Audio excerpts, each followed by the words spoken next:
Montenegro has a new face, and she is part of it. Ines Mrdović has made it her mission to free the country from the long reign of corruption that took hold under the ousted autocrat Milo Jukanovich. Let's not forget, Milo Jukanovich was still wearing sweaters when he came to power. The once fresh-faced member of the Yugoslav Communist League remained in power for over 30 years. Milo Jukanovich is the face of the old Montenegro. Under him, Montenegro became known as a kind of mafia state in southeastern Europe, with organized crime, political instability, and systemic corruption impacting the daily lives of the country's 600,000 inhabitants. The turning point came in 2023, when Jukanovich was unseated from power following waves of protests over years. Now, the country is vying for EU membership in 2028. But it first needs to ferret out corruption. It's no easy feat.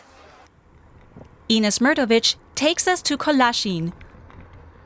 For a few years now, it's been home to this luxury hotel.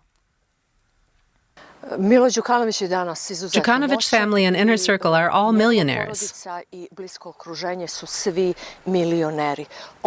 This hotel is a symbol of their power. It was built by his son's company. Ines is convinced it was used for money laundering, but finding hard proof is difficult.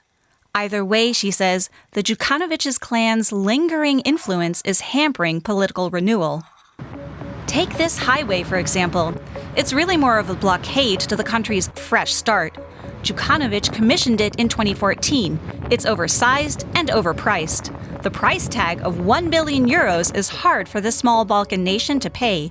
Montenegro had to settle a loan from China in installments that will go on for years. Much of the work was done by so-called favored firms. This substation was built by a company owned by Milo Jukanovich's son. The old regime's legacy weighs heavily on the country. We met Montenegro's new president of the Supreme Court, Valentina Pavlicic. She too wants to confront the country's dark past. And yet, our institutions weren't prepared for what was coming. Within 1 year, authorities have had to handle several highly complex cases involving organized crime. What can you do if you don't have the qualified staff? Who's to blame then? One such complex case shows why some change has been hard to bring about in Montenegro, even after Jukanovich was removed from power. 2013 saw a spectacular break-in at the Supreme Court. Evidence vanished, police and prosecutors in the dark, all suspects released. It was all rather suspicious, and now Pavlicic presides over the country's Supreme Court. Even as Montenegro is struggling with its past, it's forging ahead. Most of the population supports the government's course to join the EU. Corruption is hard to measure, but we're fully aware its legacy is a serious obstacle for economic development. Among other aspects, corruption gets in the way of free market competition. The new government points to progress in advancing the rule of law. The former Supreme Court president has already been convicted, along with several judges and special prosecutors. So have the former chief special prosecutor, the president of the commercial court, the director and 2 assistant directors of the police, and the director of the National Security Agency. This is a testament to Montenegro's momentum in the fight against corruption.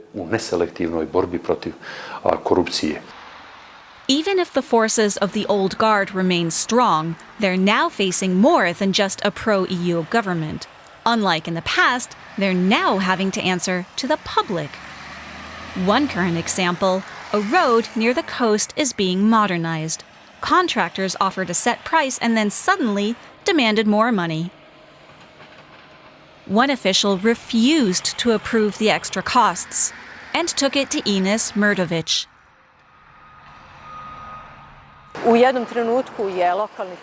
A local official came to ask us for help. He needed to sign off the extra costs. We went to the media and sparked a lively reaction. All of a sudden, the contractors announced they didn't need the extra funds anymore. Montenegro is changing. The EU has signaled openness to the country becoming its next member, as long as it can meet the criteria and is able to shake off the shadows of its past.